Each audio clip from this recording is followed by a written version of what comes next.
A história de hoje se passa em um casarão, que nos anos 50 sediou muitas exposições e apresentações de artistas da alta classe. Com o surgimento do rádio, o Maison des Arts era perfeito para fazer conhecidos novos músicos. Mas não eram todos que tinham talento ou condições financeiras de se apresentar lá. Havia um filantropo em particular que é conhecido por incentivar as artes e os artistas. Ele tinha influência e por isso muitas pessoas que queriam se apresentar ou expor no Maison des Arts o procuravam. Teve uma moça, Maria, com uma linda voz, cantava como um anjo. Seu rosto era delicado, seus olhos castanhos claros eram lindos. Sua pele cor de chocolate era quase perfeita. Ela namorava com um rapaz, Diego, que assim como ela, era amante das artes. Ele então, vendo como ela sonhava em ser cantora, disse para ela procurar esse filantropo. Afinal, ele tinha feito conhecidos muitos artistas que não dispunham de condições para bancar o início da carreira. Mas Robert só ajudava os raros artistas, que tinham muito talento ou alguma coisa que ele queria. Diego sabia desse lado sórdido do filantropo, mas ele tinha fé e consciência do talento de sua amada. Ele consegue um encontro à tarde na cidade com Robert. No escritório de Robert, centro da cidade, depois de esperar por algumas horas, o próprio aparece. Ele fica encantado com a beleza de Maria. Diego nota, Maria não. Mas Diego se mantém calmo, pois confia na sua amada, como artista e como mulher. Eles conversam e depois de Robert ouvir Maria cantar, ele se sente ainda mais encantado. E diz com certeza que ela será uma cantora de sucesso. Ela só precisaria de uma apresentação no Maison des Arts. Ele marca de buscar ela no dia seguinte, no mesmo lugar onde eles se encontraram. Ela fica muito feliz com a certeza que é dada a ela. Diego também fica, mas um pouco preocupado. É chegado o dia. Maria está com Diego esperando por Robert. Ele chega em seu carro com o seu motorista. Diz a Diego que ele não vai poder ir. O combinado era sobre os talentos de Maria, e Diego estava muito mal vestido. Maria também, mas ele havia se preparado para isso. Trouxe um belo vestido. Maria diz para Diego se acalmar, diz que vai dar tudo certo. Ele sabe que não podia tirar essa chance dela. Acaba concordando e ele se despede. Robert chega com Maria no Maison des Arts. Muitos olhares, muitas expressões. Alguns poucos sabiam como ele às vezes tratava as artistas que precisavam dele. Ele diz que quer conversar com ela sobre a apresentação e leva ela para uma sala. Fecha a porta e começa a falar como ela deve se portar, com quem ela vai falar e que horas ela vai poder se apresentar. Até que ele vai chegando perto e diz, mas tudo isso tem uma condição. Puxa Maria pelo braço que fica paralisada. Ele vai com a boca em direção ao seu pescoço e dá uma lambida. Aquele homem asqueroso. Ela pensa no futuro, onde é famosa, nas coisas boas que isso trará. Mas logo ela se lembra. Diego. Para que tudo aquilo sem o amor? Ela golpeia a face do porco e se solta. Corre até a porta e foge. Mas no corredor estava o capanga de Robert. A música alta vindo do salão não permitia que ninguém escutasse seus gritos. Pega lá a força e joga ela dentro da sala. Robert, enfurecido, começa a bater em Maria. Sua raiva nítida, seu ódio traduzido em ações. Ele passou do ponto. Maria não respira mais. Robert manda seu empregado dar um jeito no corpo. Em casa, Diego, muito preocupado, pois Maria não havia retornado. Ele espera em claro e nada de Maria. Diego, quase enlouquecido de raiva, vai tirar satisfações com Robert, mas é barrado na porta de seu escritório. Enquanto os homens de Robert seguravam Diego, Robert vem e diz com toda a sua arrogância: aquela pobre coitada nunca teve chance.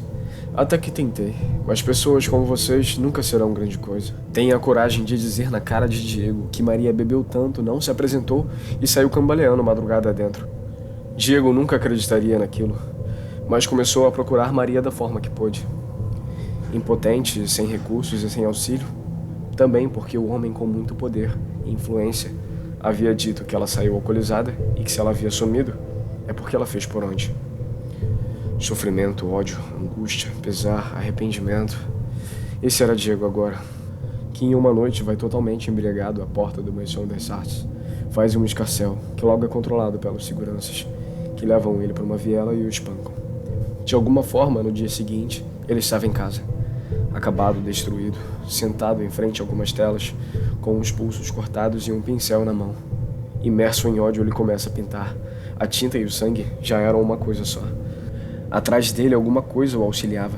Ele pintava com ódio. Aquele lugar estava pesado. Os movimentos do pincel pareciam ser guiados por uma força demoníaca.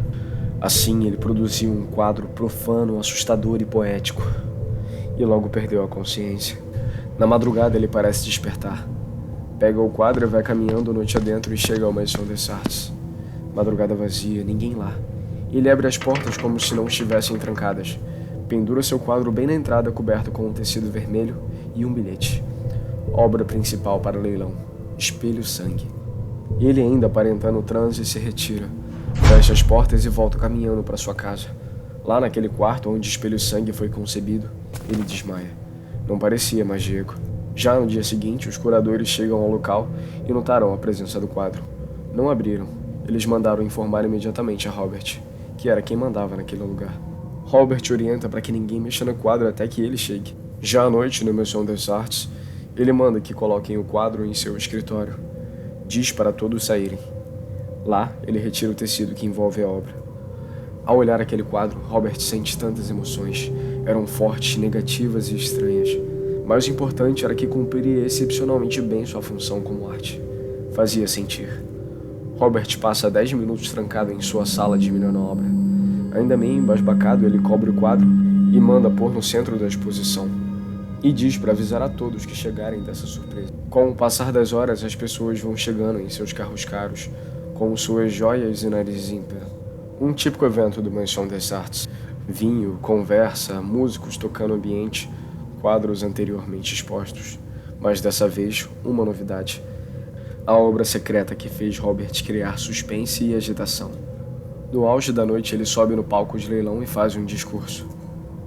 Recebemos hoje um quadro de um artista desconhecido. E vocês hoje poderão se deleitar nessa maravilha hedionda. Não segurem seu pavor.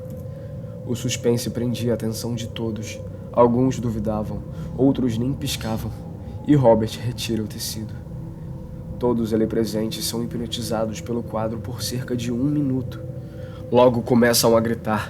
Alguns choravam, outros rasgavam os seus rostos com as próprias mãos. De repente começaram a se atacar como animais. Batiam, mordiam, babavam, foi uma carnificina. De cima do palco, Robert observava aquela cena terrível e não sabia o que fazer, pois todos que ali estavam já não respondiam mais por si. A maioria das pessoas no local estavam mortas. Robert se esconde e pensa numa maneira de fugir. Ele ouve as portas principais se abrindo e corre até elas. Mas aquele corpo que um dia já foi Diego estava lá, possuído. Ele volta correndo para sua sala. Ele se tranca e pega uma arma. Se esconde atrás da mesa. Então a porta se abre. Era o demônio. Robert atira algumas vezes, mas nem surte efeito. A coisa vai caminhando na direção dele. Ele começa a gritar por socorro, mas não havia ninguém no corredor. E os sons que vinham do salão não eram música. Ao pôr as mãos no pescoço de Robert, o demônio olha em seus olhos. Robert olha de volta e parece cair num abismo de pavor, medo, loucura. Sua face adota uma expressão de terror profundo. O demônio solta ele e sai caminhando. Pega seu quadro e desaparece. E aquela expressão nunca mais saiu do rosto de Robert, que acabou morrendo catatônico no manicômio. Dizem que a coisa que já não é mais Diego vaga com seus pulsos cortados e sangrando. E quando aparece um quadro numa galeria famosa, coberto com um tecido vermelho e um bilhete dizendo obra principal, não deve ser visto por ninguém. E logo sumirá, ou uma grande tragédia pode acontecer. Agora aquela mendigada básica de like. Ajudem o canal a continuar e a melhorar. Se inscrevam, deem like e compartilhem. Obrigado.